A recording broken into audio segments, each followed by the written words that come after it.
Y estamos en comunicación con el abogado Ignacio Blanco Dina, que gentilmente nos atiende, para charlar un poco de este juicio, para ayudarnos a entender un poco cómo viene la cuestión. Digo, porque está todo muy mediatizado, todo el mundo opina, pero está bueno entenderlo más. desde el punto de vista legal. Ignacio, ¿cómo te va? Buen día. Hola chicos, buenos días, ¿cómo les va? Un gusto en saludarlos. Bueno, Ignacio, muchas gracias por atendernos. Es así un poco, ¿no? Un caso del que habla todo el país, ¿no? Y con una mirada a veces no legal, digamos, ¿no? Que no se atiene a lo que marcan las leyes y todo el mundo pide, no sé, condena perpetua, etcétera. Digo, pero sabemos que en el Código Penal argentino no es tan fácil llegar a ese tipo de condenas, ¿no? Y efectivamente, una vez más, estamos lamentando, antes que nada, la pérdida de una vida humana. Y Sí. eso siempre es un hecho trágico, ¿no? Uh-huh. Esto es lo primero que hay que decir.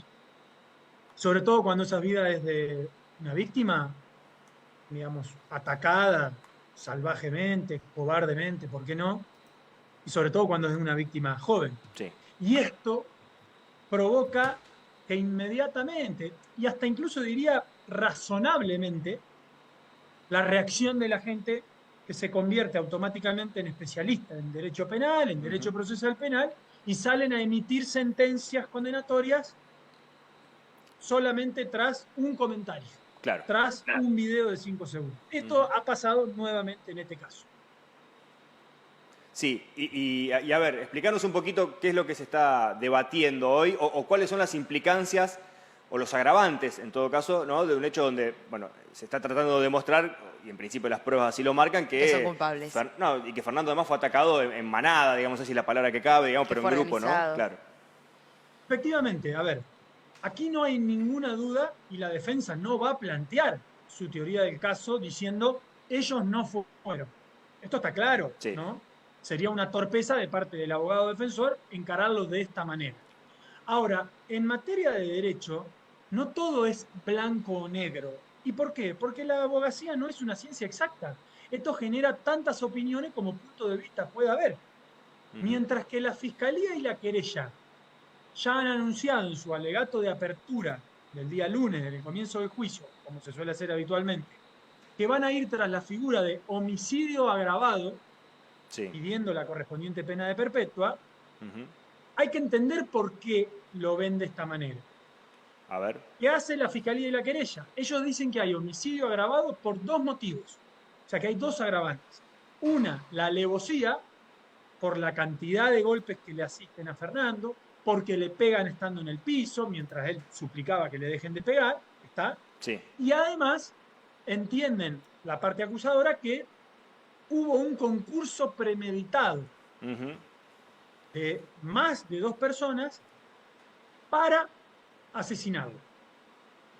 Esto es lo que plantea la fiscalía y la querella y por eso ellos hablan también de una distribución de roles, donde algunos habían acordado previamente pegarle mientras otros frenaban a todo aquel que quisiera tratar de auxiliar a quien lamentablemente terminara perdiendo la vida. Esta es la tesis de la fiscalía y de la querella. Sí. Ahora, ¿qué es lo que hizo la defensa? En un alegato de apertura bastante atípico, me tomé el trabajo de verlo, soy un apasionado, esto se sabe públicamente de estos temas, me tomé el trabajo de verlo, el juicio, no solamente los resúmenes, está en YouTube para verlo. Sí. La defensa comienza su alegato inicial haciendo nuevamente un planteo de nulidad que ya había planteado con anterioridad, tanto en primera instancia como en segunda instancia. Esto es una rareza. ¿Planteo de nulidad con qué argumentos? Bueno, el argumento que se había planteado, que se volvió a plantear nuevamente por tercera vez, es que al momento de hacerse la audiencia imputativa, allá en el año, creo que fue esto en el 2020, cuando todo esto empezó, no se hizo la imputativa como manda hacer el código. Bien. Esto ya lo había planteado en la etapa anterior del juicio, en primera instancia no le dieron razón, en segunda instancia no le dieron razón, y lo vuelve a plantear nuevamente la defensa en el marco de juicio ante el tribunal de juicio. Esto, si bien se puede hacer en términos procesales, me parece a mí que es una torpeza llevar al juicio este tipo de planteos donde vos en el juicio tenés que discutir pruebas, tenés que discutir hechos. Las cuestiones procesales siempre decimos tienen que llegar resueltas al juicio, para que tengamos un juicio limpio, en el sentido del debate. Sí. A esto me estoy refiriendo. Sí, y más... Y esto, la defensa... Sí, perdón. Perdón, no, digo, y esto que marcás que ya fue rechazado 2 veces el planteo, digamos, ¿no? Que difícilmente ahora en el juicio tenga otro desenlace, ¿no? Sí, lógico. ¿Puede plantearlo? Sí. En la práctica se suele hacer, y cuando ya lo planteaste con anterioridad y te lo rebotaron, no. Pero además hay una consecuencia práctica.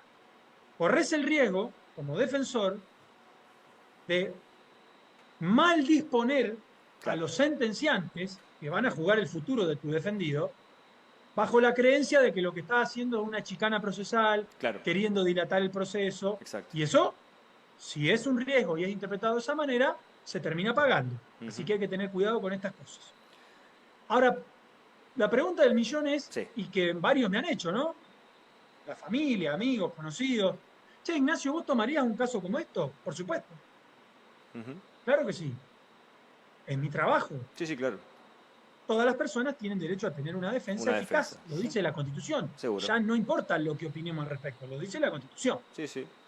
Ahora, la pregunta del millón es, aun cuando el defensor no lo haya dicho, ¿cuáles son mis sospechas hacia dónde va a ir la defensa? A ver. O mejor dicho, ¿qué es lo que haría yo en este escenario? Sí. Bueno, acá hay 2 escenarios posibles de parte de la defensa que son potables, que son viables.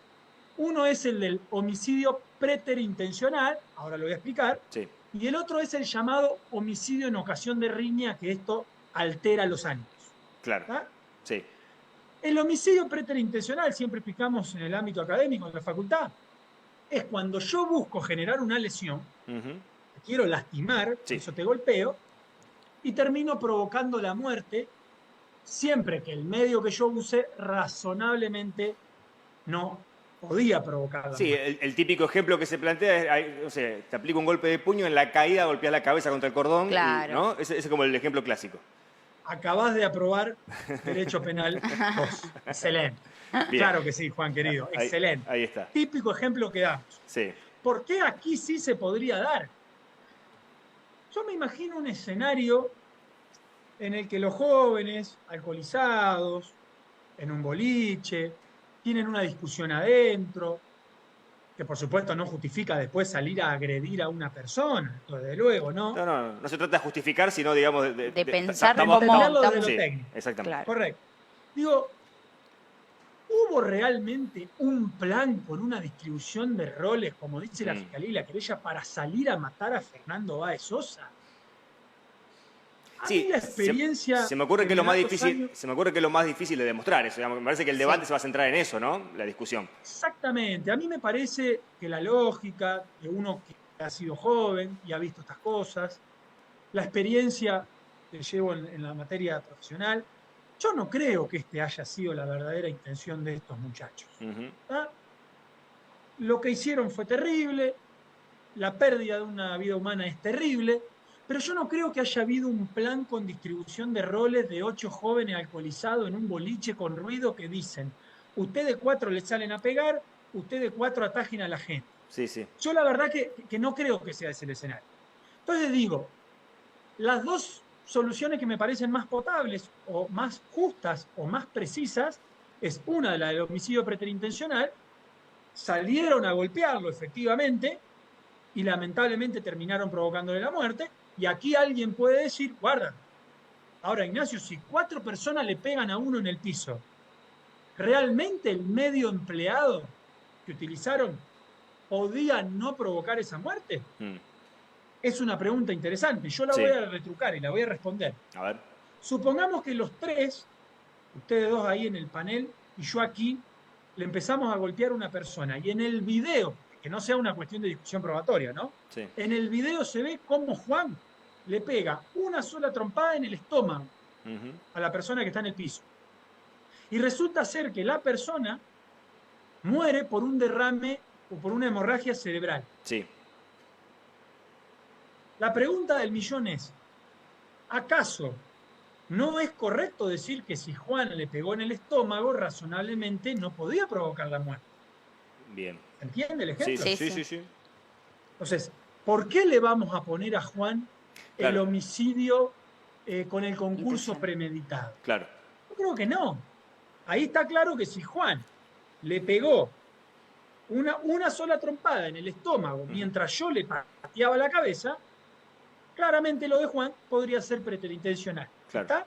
Sí. Ahora, esta es una de las opciones. Sí, que va a ser, La que otra va a ser opción- parte. Perdón, yo te voy cortando a veces porque me surgen también Sí, señor. observaciones.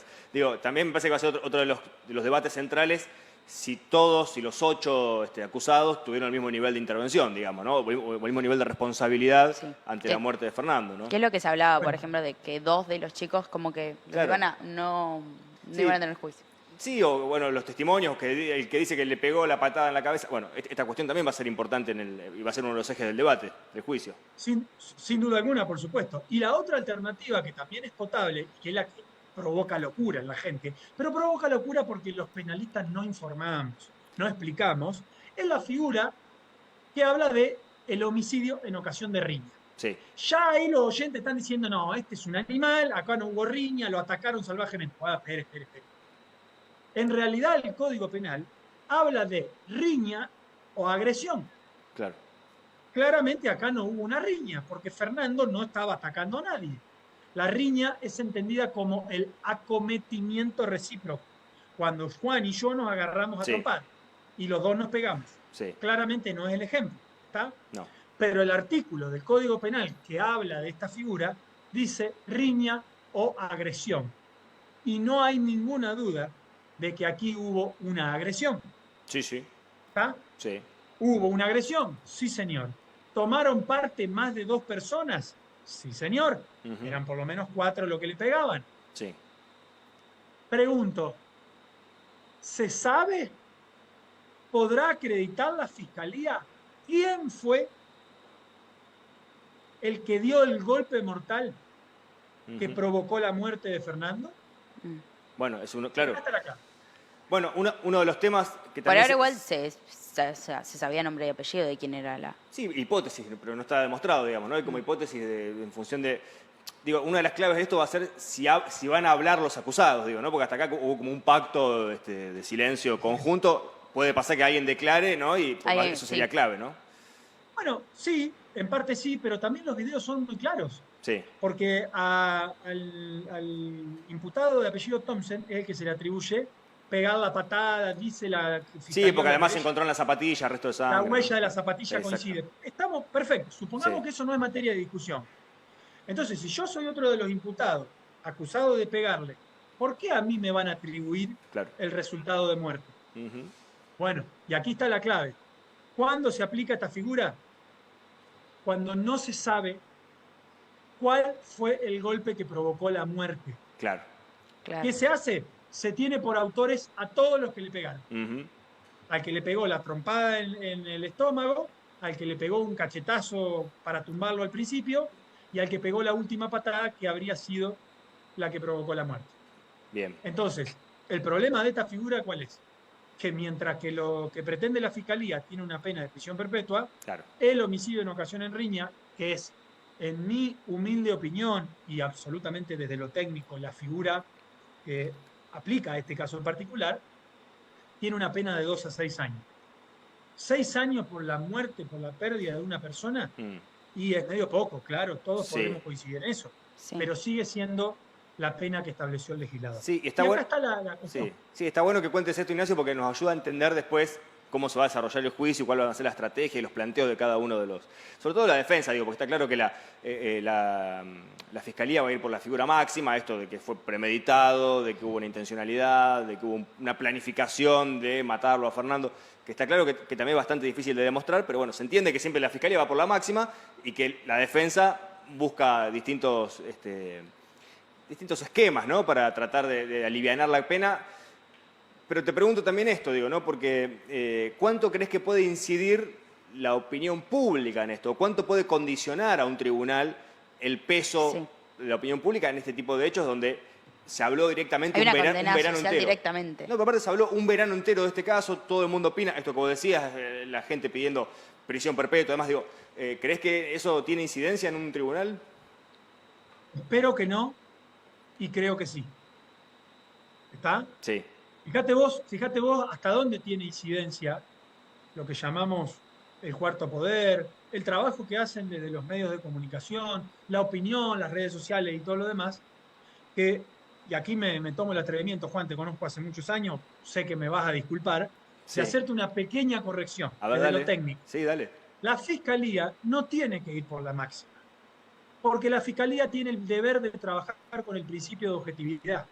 Entonces, si para la Fiscalía es homicidio en ocasión de riña, tiene que acusar por homicidio en Sí. ocasión de riña, guste o no le guste a los familiares de la víctima. Ujú. Que Sí. para eso tienen su representante particular, un querellante, que no está obligado a actuar con objetividad, que representa los intereses de las víctimas. Sí, ¿Está? bien. Esto es una pequeña Está corrección. bien, vale. Sí, Luego, yo hablaba respondo. más de lo que suele pasar en la práctica, digamos, también, ¿no? En los hechos. Sí. Coincido Bien. contigo, esto suele pasar. No son muchas las veces donde los defensores tenemos la oportunidad de reconocer cuando un fiscal hace gala del principio de objetividad, no son muchas las veces, Claro. por eso cuando nos pasa yo personalmente lo hago, cada vez que me pasa.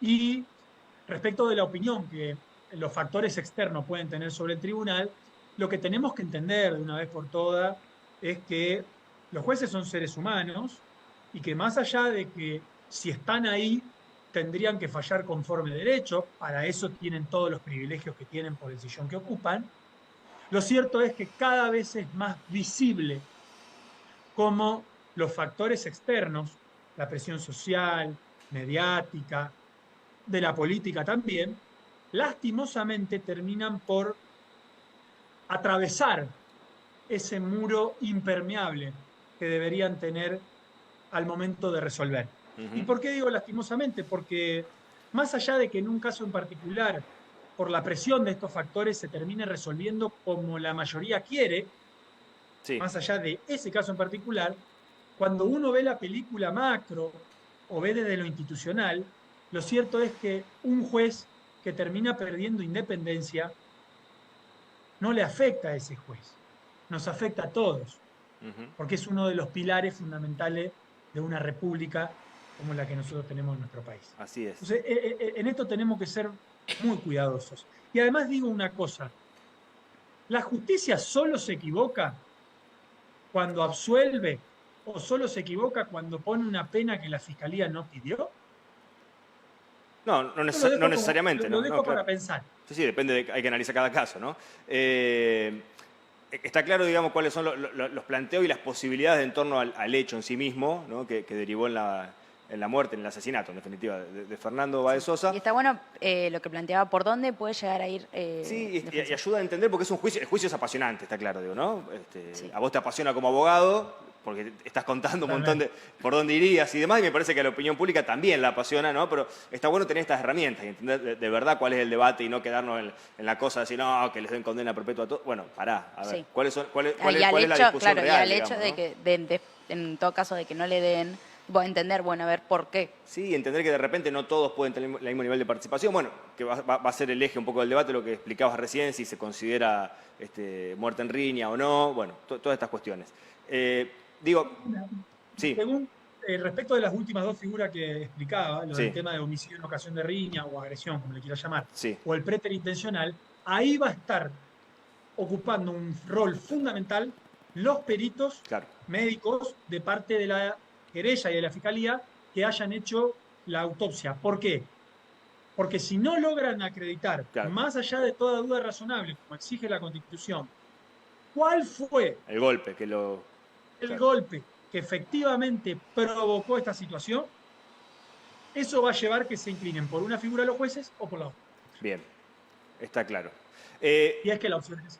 Exacto. ¿Y cuánto puede influir lo que pasó después del hecho? ¿No? Esto que se conocieron los mensajes de texto, la actitud que tuvieron los agresores, que Que se se fueron a que cambiar, que se cambiaron, fueron a McDonald's. Claro, que acusaron a otra persona que ni siquiera estaba en el lugar, digamos, ¿no? Todo esto que, digamos, también, digamos, tiene incidencia. Voy a responder desde lo cuestión netamente técnica, Sí, porque sí, desde lo sí. moral es cognitivo. No, está claro. Pregunto desde lo Sí. técnico, la estamos debatiendo eso. Desde lo técnico, Sí. ese tipo de comportamientos influyen en dos aspectos. Durante el proceso, en la cuestión del riesgo procesal. Es decir, una persona que se presenta en la comisaría y dice, mire, acabo de cometer una locura, Ujú. maté a una persona, Sí. me pongo a disposición de la justicia, es una persona que no es peligrosa en términos procesales Bien. porque demuestra colaboración. con la justicia. En este caso, estos chicos, haberse ido a comer una hamburguesa seguramente para tener una coartada, señalar a otra persona como el presunto autor que no tenía nada que ver y hacer el ocultamiento de evidencias es claramente una intención de entorpecer el actuar de la justicia, Sí. y creo que ha sido gran parte de los fundamentos, más allá de la gravedad del hecho, para que hayan llegado detenidos después de mucho tiempo al juicio. Sí. Oiga, usted entorpeció la investigación, entonces le corresponde Claro. prisión preventiva ordinaria. Esto como primer punto. Y eventualmente, para el caso de que reciban una condena, este comportamiento también incide sobre las pautas del artículo 41 del Código Penal. Todos sabemos que en la República Argentina el Código Penal establece un mínimo y un máximo para cada tipo delictivo. Sí. Ahora, vos decís, bueno, pero tenemos, por ejemplo, en el homicidio simple de 8 a 25 años. Es mucha la diferencia. Sí. Más del triple, sí señor. Bueno, según las pautas del 41, un juez podrá decir, mire, yo creo que esta persona es culpable, por lo tanto le vamos a aplicar una condena. Ahora, ¿le aplico 8? ¿Le aplico 15? ¿Le aplico 25? Bueno, para eso van a tener en cuenta los motivos que llevaron a la persona a delinquir, si era reincidente o no, cuál fue el comportamiento previo o cuáles fueron los factores sociales previo a la comisión del delito. Y también, en lo que aquí responde tu pregunta, cuál fue el comportamiento posterior al delito, si hubo arrepentimiento o no, Claro. etcétera, etcétera. Eso va a influir también sobre lo que los jueces, en caso de condena, dispongan cuál es el quantum punitivo. Bien. Claramente los perjudica y claramente les va a sumar años. Sí, sí, es un factor que les va a jugar en contra, claramente, en la interpretación de la pena. Esto está claro. Es Sin duda así. alguna, por supuesto que sí. Bien, Ignacio, fuiste clarísimo. Este aporte sirve un montón para entenderlo técnicamente el juicio y no quedarnos, insisto, en la cuestión de la reacción, que también es entendible, la reacción social, porque el caso es absolutamente indignante, por muchos factores, digamos, pero sobre todo porque varias personas actuaron para matar a un inocente. Entonces, Sí. socialmente está claro que el repudio existe y es natural y es correcto. Pero bueno, por un lado va el repudio social, la bronca, por el otro van los mecanismos judiciales que son los que rigen a esta sociedad también, ¿no? Entonces, está bueno entender por dónde va a pasar el debate y por qué se puede llegar a un tipo de Y todavía, pena y el u camino otra. largo que falta, porque todavía falta. Y el camino largo, ¿no? Va a ser un juicio realmente extenso.